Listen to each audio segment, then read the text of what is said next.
Boz endormi, Victor Hugo. Boz s'était couché de fatigue accablé, il avait tout le jour travaillé dans son air, puis avait fait son lit à sa place ordinaire. Boz dormait auprès des boisseaux pleins de blé. Ce vieillard possédait des champs de blés et d'orge. Il était, quoique riche, à la justice enclin. Il n'avait pas de fange en l'eau de son moulin. Il n'avait pas d'enfer dans le feu de sa forge. Sa barbe était d'argent comme un ruisseau d'avril. Sa gerbe n'était point avare ni haineuse. Quand il voyait passer quelque pauvre glaneuse, laissez tomber exprès des épis, disait-il.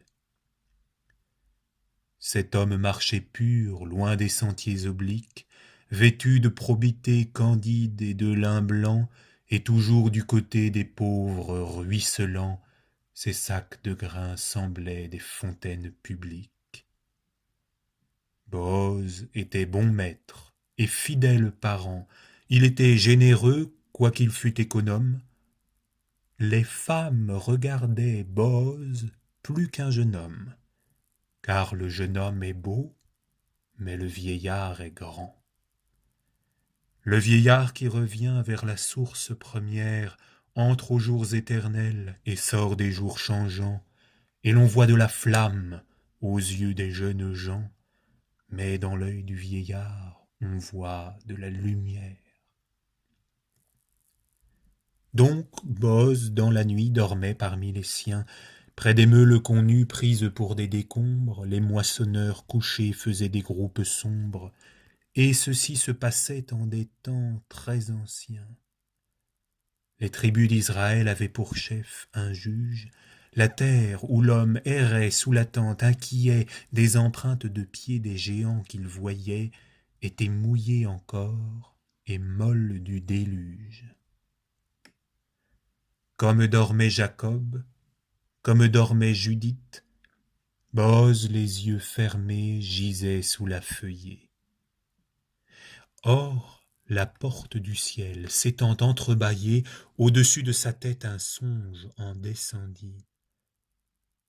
Et ce songe était tel que Boz vit un chêne qui, sorti de son ventre, allait jusqu'au ciel bleu.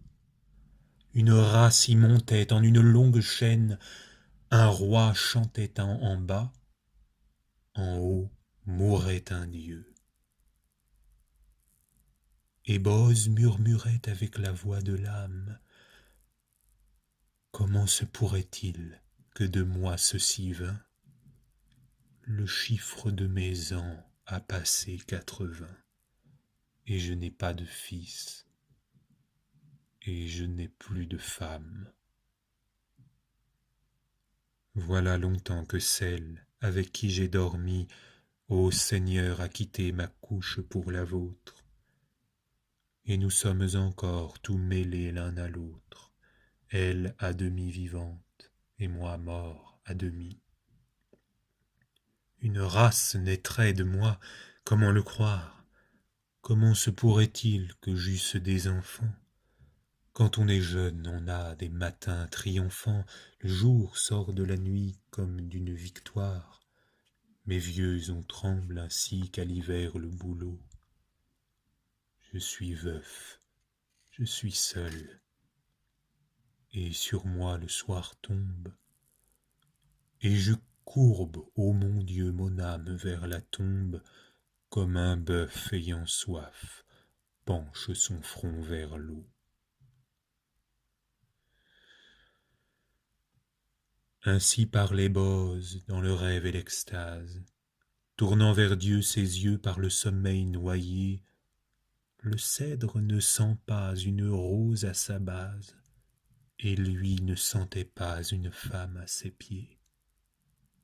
Pendant qu'il sommeillait, Ruth, une Moabite, s'était couchée aux pieds de Boz, le sein nu, espérant on ne sait quel rayon inconnu, quand viendrait du réveil la lumière subite.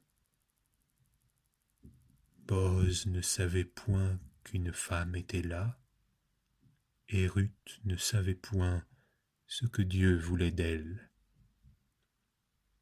Un frais parfum sortait des touffes d'asphodèle. Les souffles de la nuit flottaient sur Galgala. L'ombre était nuptiale, auguste et solennelle. Les anges y volaient sans doute obscurément, car on voyait passer dans la nuit par moments quelque chose de bleu qui paraissait une aile. La respiration de Bose qui dormait se mêlait au bruit sourd des ruisseaux sur la mousse. On était dans le mois où la nature est douce, les collines ayant des lys sur leurs sommets.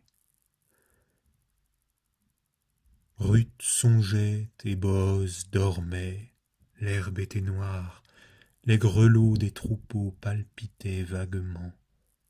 Une immense bonté tombait du firmament.